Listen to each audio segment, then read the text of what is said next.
So, Idris, we're here at the launch of WPB Boxing here in the heart of Dalston. So just tell me a little bit, you're originally from the Midlands. Yeah. Did you box amateur in the Midlands? Yeah, so I've done a few amateur fights. First started doing white collar, then I've done amateurs. And I thought, you know what, I'm going to get a punch in my face and I was going to take for it. So that's when I transferred into a pro.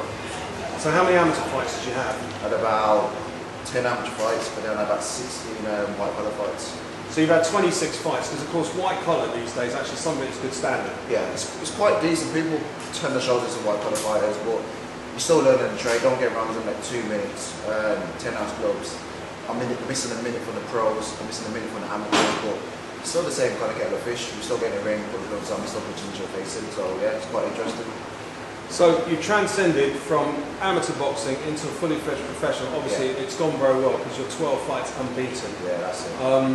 So something's gone right. Yeah. Obviously there's been a few promotional hiccups on the way, Yeah. to say the least. Yeah. But you know, we are where we are. Yeah. And you're ranked number 18 in the box rep rankings at the moment in the UK. That's quite an active division, you know, with about 80 odd fighters in it, much more active than it used to be. Yeah. So do you feel the way you've got to move forward now at number 18? Because you're not quite in a British title shake-up, but you're not far off it. Level of fights for one pick up. Do more rounds in the sense of going to the 10 and 12 rounders, so I'll get ready for, say, for English title or British title. And I think for the next couple of fights, I don't think I'll focus on the knockout too much because I need to get the rounds under my belt because I do want to win the world title, so there's no point in me going out there blasting guys out in the first, second round. So I need a spirit underneath my belt, so when I do get to that level, I don't struggle.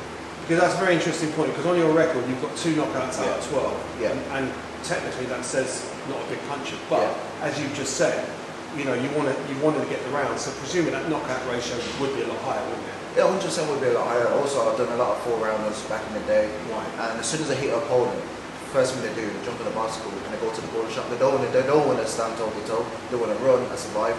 That's what journeymen are there for. And you got to give props to the journeymen as well because they're doing the same thing we were doing, but they're trying to survive instead of so they get a paycheck instead of getting in there, getting knocked out, and they won't fight for another month. So you've got to give hats off to the journeymen as well. Oh, 100%. I mean, they keep the sport going. Yeah. I can tell you stories about journeymen till the cows come home. There was a guy from your neck of the woods, and he boxed Vargas for the world title in Las Vegas, undercard to Lennox Lewis. And then he lost his next 6 or 7 fights because he came back to journeyman and picked the money up. But he was tough as nails, you know. So you know what I mean? Tough as nails. Particularly from the Midlands, got big history in really tough guys. You know? Yeah. And at the end of the day, as you know, it's about selling tickets, and if the ticket sales aren't there, that's how people become journeymen. So journeymen are good fighters. Yeah. Let's have it right. Yeah. It is. But going on from it, obviously you were on a reality television, Love Island. Yeah, that's it. So what did that bring you?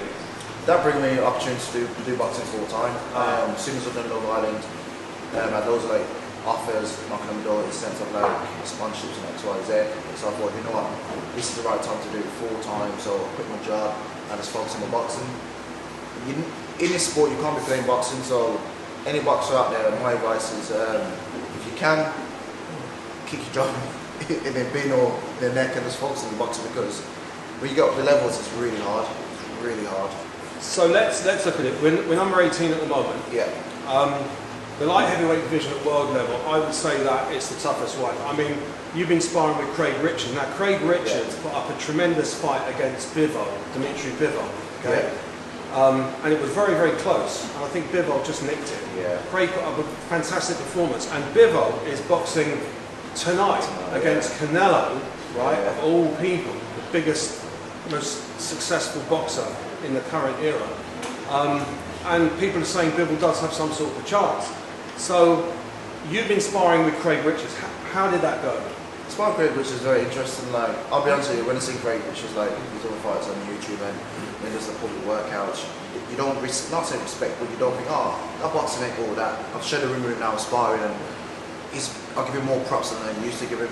He's a very good technical boxer, very powerful, nice jab. And for me to get in the ring and mix it with him at that sort of level shows you the level I can get to and the levels I'm already at already. So tonight's fight against Canelo and Bivol will be very interesting. Very interesting. If Bivol wins beats Canelo in the sense of that means Cravage is literally at that level, and I'm showing him with a guy who's at the top level, if you get what I mean. So 100%. it's very exciting. At the same time as well, I do want to push down to super middleweight as well. So can you make super middle? Yeah, I can make super middle. Super middle. Yeah, I can make super middle. Yeah, so I'll be doing a Canelo. I'm going to try to do a Canelo kind of style, like try take over one division, and then if the opportunities are another division, I will go up or just go down and just do that. Just rule the boxing mode. Well, that would be fantastic, wouldn't it? Yes. I mean, you know, that would be the pinnacle. But as I said, the light heavyweight division is particularly good at the top. Now, in this country, it's been a bit of a Canelo easy pickings this because he's boxed a lot of bricks at super middleweight, and light heavy. Yeah. So as a step up, what your next opponent would be the likes of who? Someone in the top 10,